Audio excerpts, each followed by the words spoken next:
Hello everyone, I welcome you all to the EVS class, and today we will be discussing about the new topic, that is plants and animals in water. That means we will be talking about the aquatic life system around us. But before that, I would like to share something extra with all of you, which is regarding the concept of habitat. Now, what exactly habitat is?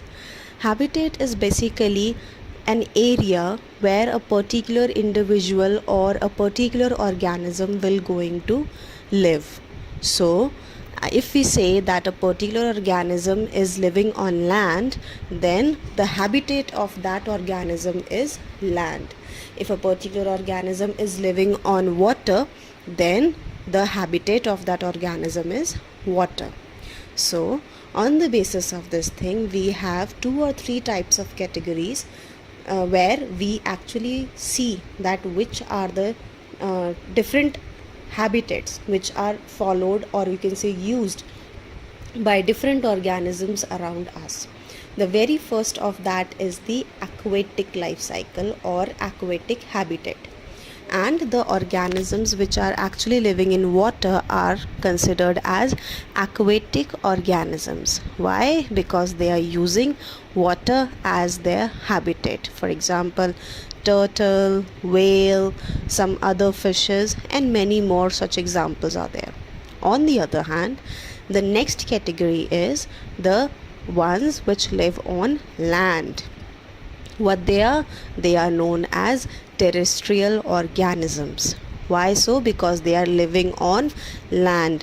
Now in this category as well, we have multiple number of organisms. For example, lion, tiger, trees, human beings, and many more. Now the next category that we are moving into is the arboreal organisms. Now these are the organisms which are going to use the plant body part, specifically the tree branches. They are going to use the branches of the tree as their living place or their habitat. So they are considered as arboreal organisms. So how many do we know about these? Like, how many examples can we quote for this thing? Like right now I have for you squirrels and monkeys. You must have noticed this thing, that these 2 types of organisms, they always prefer to be around trees, and they are going to use the branches of the trees maximum times. So they are the part of arboreal organisms.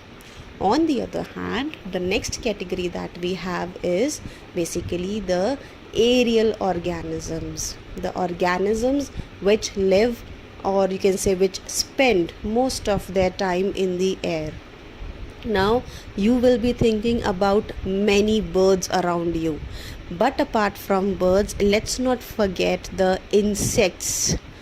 Bats are not a part of birds, they are parts of mammals. So what exactly they are? They are basically another kind of, they are another group of organisms, but we think that because the bats can fly, so they must be birds. No, it's not like that. They comes under the category of mammals, but they do fly, and they spend maximum of their time in the air only. So they are considered as aerial organisms. And what other examples did we quoted? We quoted about different kinds of birds, some insects like butterflies, moths, grasshopper, and many more. With this, we are done with our basic concept of types of organisms on the basis of habitat.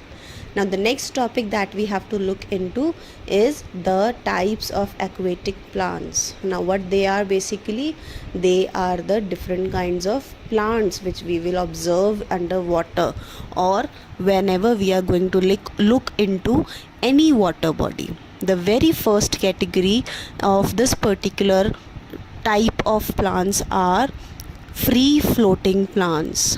What they are, we'll look into it in a while. The first category is free floating plants. The next category that we have to understand is rooted aquatic plants with floating leaves. Now, some of you must have observed this thing, the name are different and somehow interrelated, because once we will look into the deeper content, we will see that the things are interrelated. The third category of this particular group is basically considered as the submerged plants. So they are also a type into these kinds of plants, means the aquatic plants. So let's get into it in a deeper format. So what exactly is the first category? The first category is free floating aquatic plants. These plants are going to have freely floating body onto the surface, means whatsoever is the structure present in the plant, the structure will not be inside the water body, it will be on the surface of water body. So that is how basically it becomes free floating aquatic plants. Now, what are the examples of freely floating organisms? They or the plants, what exactly it is? For example, we have Wolffia, we have water hyacinth, we have Pistia. Now, apart from this thing, what exactly happens is that these particular plants are actually say living on the surface of water. What they are going to do is they are going to prevent the sunlight to penetrate deep inside the water and reach to the organisms which are inside the water. So that is another feature or function which is performed by these plants.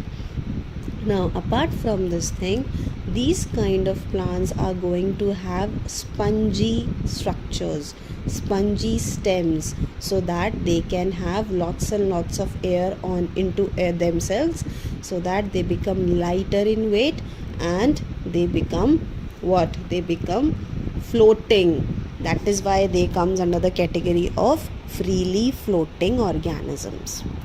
Now, the next topic that we have to discuss is about the second category.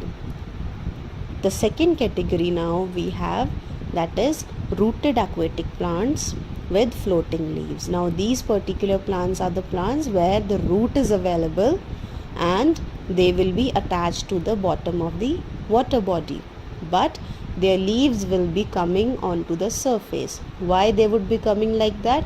Because their long stems are hollow and they are light in weight, because of which the leaves will going to come on top of it. For example, in case of water lily and lotus. So what we will see is that the plants are going, the body parts are going on the surface, whereas it is attached to the bottom of the particular area. That means the sea bed, we can say, or the water body bottom.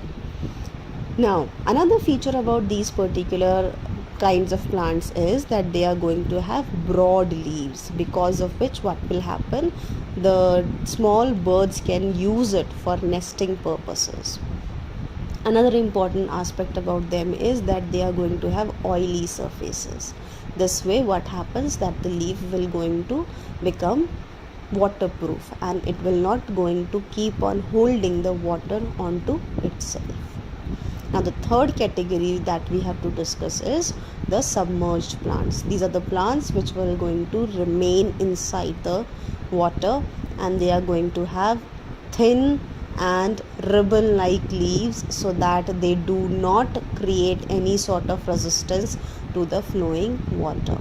So, the three categories are freely floating, then the second one is rooted aquatic plants with floating leaves, and the third one is the submerged, the ones which are going to be inside the water body.